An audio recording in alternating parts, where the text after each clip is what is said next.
Pada kisah yang lalu telah kita ikuti bagaimana Intan Pandini telah berada di Bukit Tengkorak dan di bawah pengaruh jerangkong hidup yang sakti, ia telah minum ramuan Pelolos Sukma.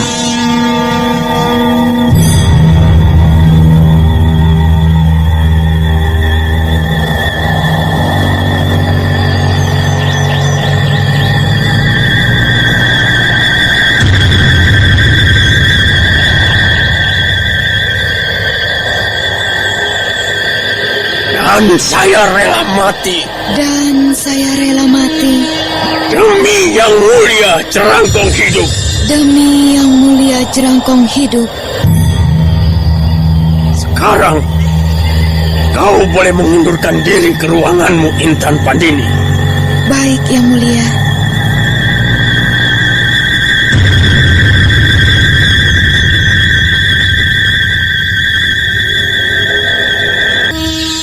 Sudah berapa saat lamanya kau tinggal di sini? Bagaimana perasaanmu? Saya merasa sangat beruntung boleh tinggal di sini, yang mulia. Bagus. Kau tidak ingin meninggalkan tempat ini? Tidak. Selamanya kau ingin tetap di sini? Selamanya Intan ingin tetap di sini. Ikut yang mulia. Kecuali kalau Intan harus keluar mengemban tugas dari yang mulia. Bagus, bagus. Kau ikut berlatih dengan sungguh-sungguh. Setiap perintah yang mulia selalu Intan jalankan dengan sungguh-sungguh. Coba lakukan gerak dasar persilatan Bukit Tengkorak. Baik, yang mulia. Hop, hop, iya. Hop, hop, iya.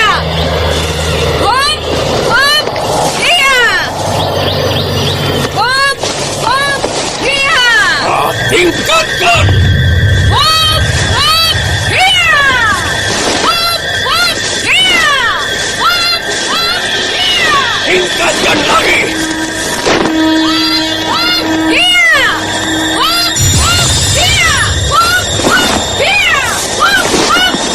Cukup. Terima kasih, yang mulia. Kau cepat belajar, Intan. Terima kasih, yang mulia. Seraplah seluruh ilmu Bukit Tengkorak sebanyak mungkin. Baik, yang mulia. Dan sebagai tanda rasa sukaku, aku akan memberimu sebuah hadiah khusus. Yang mulia.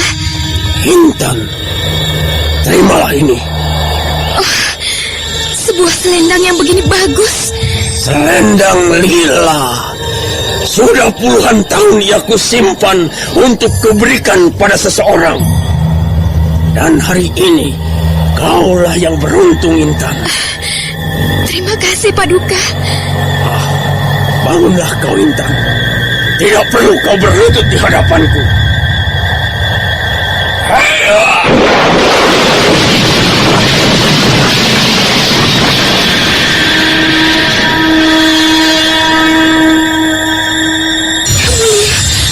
Apa yang terjadi? Pengawal! Lempar mayat perempuan itu ke jurang di tepi Bukit Tengkorak sana. Biar menjadi rebutan serigala-serigala hutan.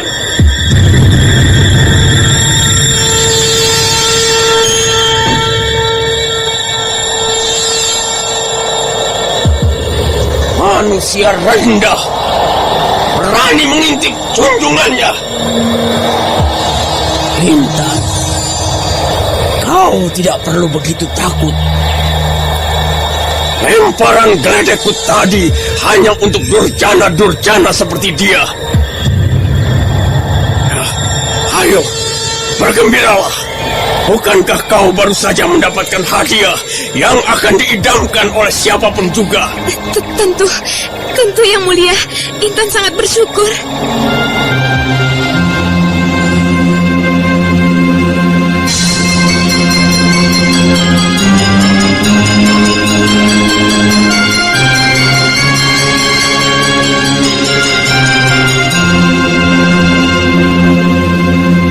Malam hari di Bukit Tengkorak, wilayah jerangkong hidup. Suasana sepi mencekam bagi siapapun selain penghuni di situ. Intan Pandini hampir memejamkan matanya ketika tiba-tiba ia lihat sebuah bayangan mendekat. Siapa? Shh, diam. Oh, Kakak Jerangsari. Jangan keras-keras. Ada apa, Kak Sari? Keparat kau, Intan.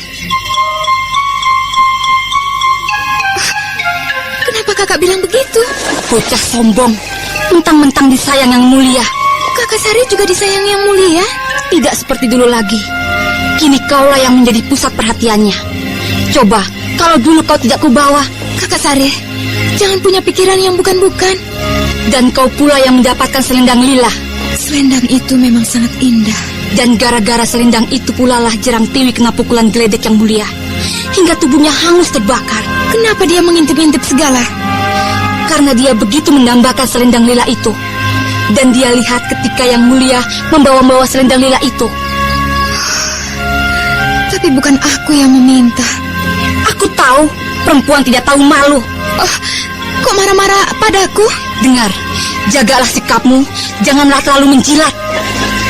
Tapi Sudahlah, awas pula kalau kau sampai mengaju pada Yang Mulia. Kau mau mengaju? tidak. Bocah sombong. Kalau saja kau bukan kesayangan Yang Mulia.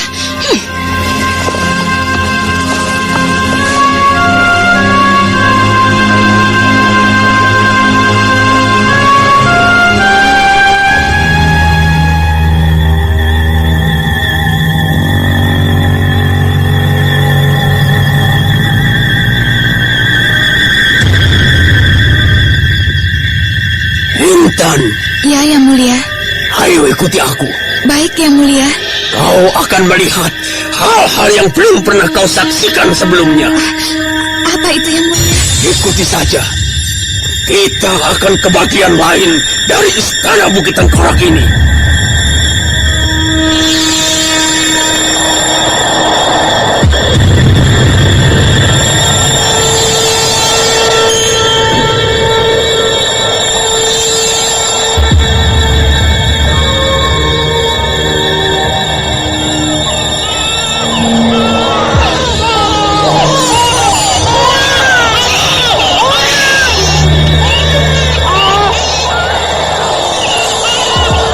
Lihat, Intan. Begitu banyak bayi di sini, Yang Mulia. Aku mempunyai rencana istimewa dengan bayi-bayi ini. Sesuatu yang belum pernah dicoba oleh perguruan manapun kecuali di Bukit Tengkorak ini. Suatu ilmu Bukit Tengkorak yang dipersiapkan sejak bayi secara sangat teliti dan sungguh-sungguh. Mereka kelihatannya sehat-sehat dan kuat-kuat, Yang Mulia. Tentu saja, karena bayi yang kuat akan menjadi manusia yang kuat pula. Ibarat bayi harimau, pasti akan menjadi harimau.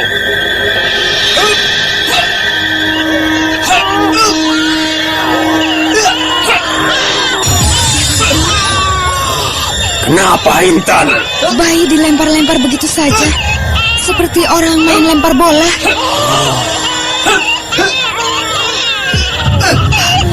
Yang satu di bawah melempar bayi ke atas, dan di atas pohon sana seorang lain menerimanya. Bagaimana kalau salah satu salah lempar atau salah tangkap? Kalau sampai terjadi, maka yang melakukan kesalahan akan dihukum berat, sama beratnya dengan bayi yang dicelakakannya.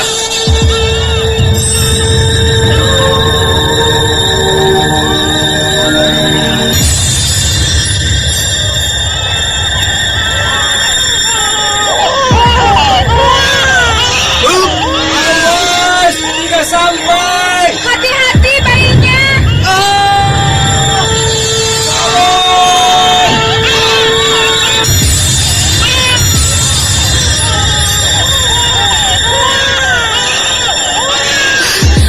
Bayi itu pasti tak dapat ditolong lagi. Kalau begitu nasib kedua pengasuh itu pun juga tidak akan dapat ditolong lagi. Ya!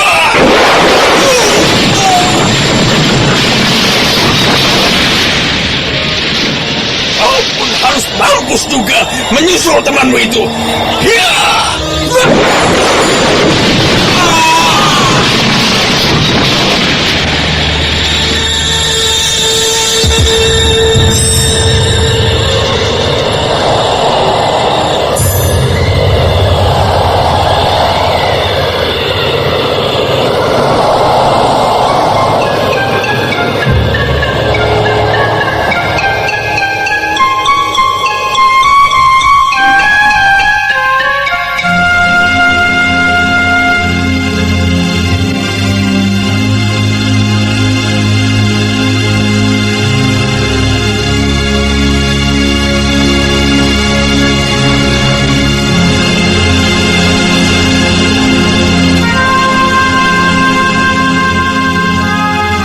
Bukit Tengkorak penuh dengan keanehan-keanehan dan kekejaman yang berawal dari jerangkong hidup sang penguasa.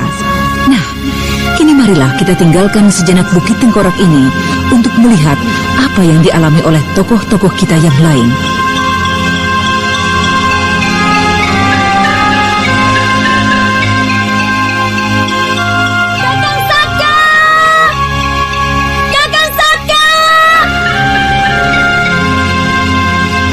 Kita kembali pada kejadian ketika Intan Pandini dilarikan oleh Dewi Jambi. Ketika Sariti memberitahukan lenyapnya Intan, Saka Palwaguna segera kabur ke tempat di mana terakhir Intan Pandini berada.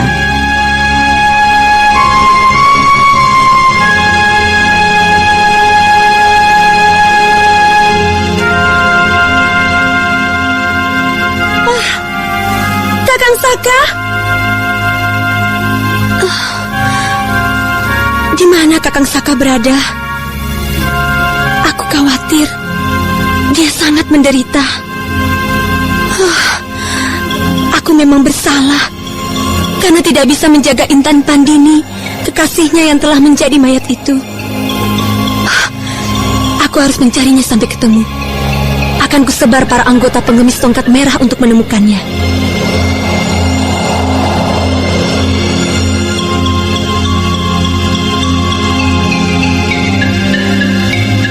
Sementara itu, Saka Palwaguna telah mencari ke seluruh wilayah di mana tadinya Intan Pandini berada.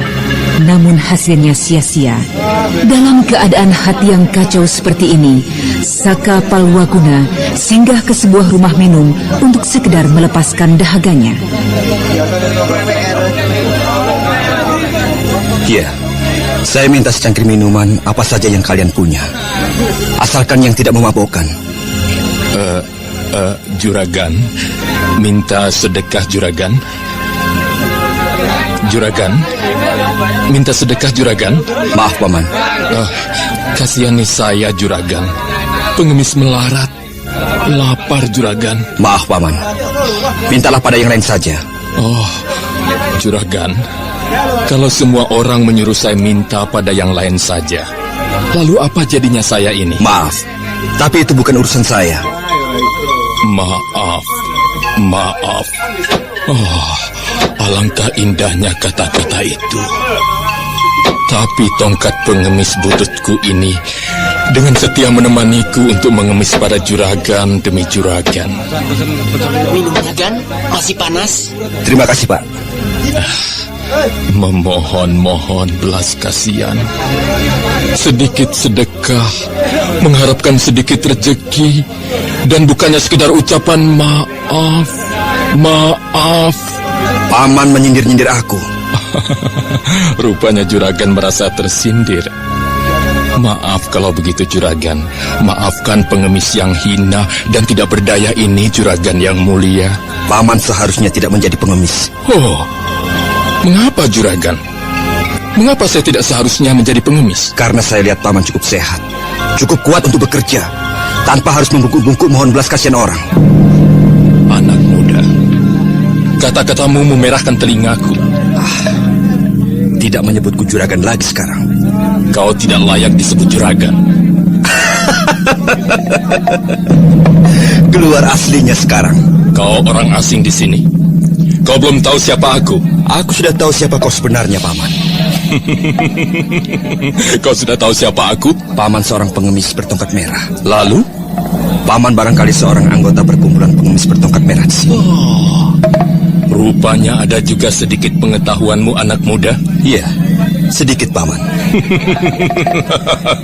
Apakah kau tahu juga bahwa pengemis bertongkat merah itu enggan dibuat main-main? Tidak ada seorang pun di sini yang mempermainkan perkumpulan Paman. Kau telah menyinggung rasa kehormatan kami, anak muda.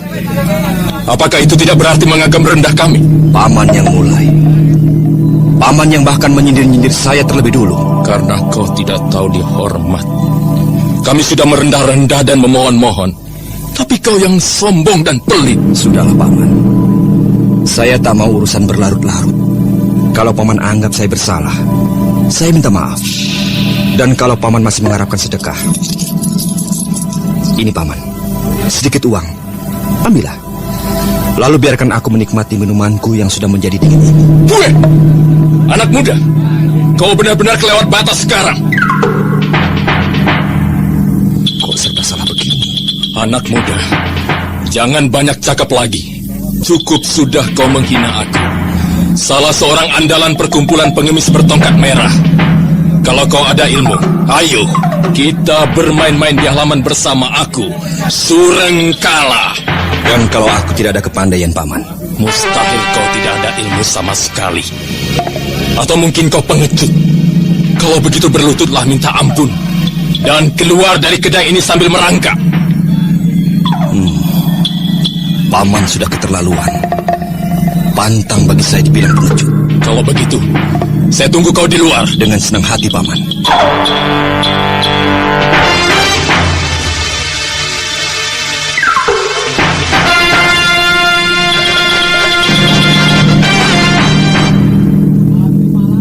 Bersiaplah anak muda. Sejak tadi saya sudah siap Paman. Mulailah. Saya menghormati yang lebih tua. Silahkan mulai. Kau kelewat memandang enteng aku rupanya. Baiklah, awas.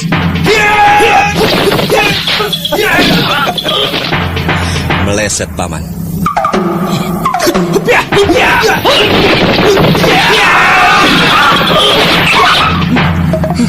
Rupanya kau hanya menghindar-menghindar saja, anak muda. Bukankah kata Paman tadi kita hanya main-main saja? Antara kita tak ada permusuhan apapun. Jadi, sebaiknya kita sudahi saja permainan kita di sini, Paman. Maaf, saya minum belum selesai. Belum saya bayar pula.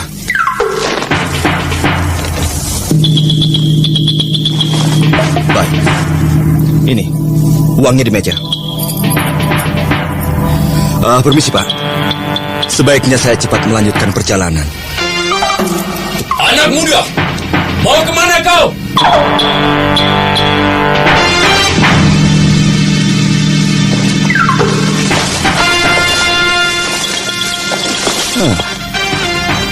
Paman menghadangku. Dan kini, dengan beberapa anak buah Paman. Urusan kita belum selesai. Mengapa kau buru-buru? Paman mau main keroyokan? Bocah, apa kau merasa sudah begitu lihai hingga aku, Surengkala, perlu mengeroyokmu? Sudahlah Paman, jangan kita berpanjang lagi. Kecuali kau berlutut minta ampun kepadaku, maka kau perlu mencicipi senjata sarungku ini.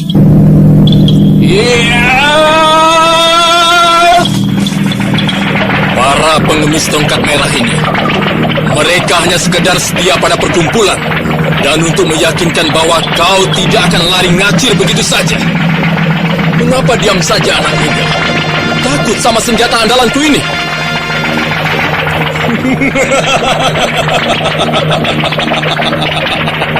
Kalau begitu, cepat minta ampun kepadaku, anak muda.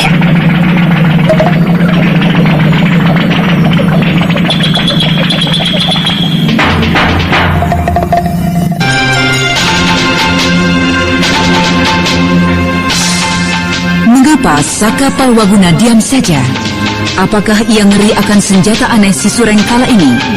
Bagaimana kisah lanjutan dari Anting Wulan, Setakling, Dampu Awuk, dan lain-lainnya? Bagaimana kisah cinta maupun petualangan-petualangan mereka?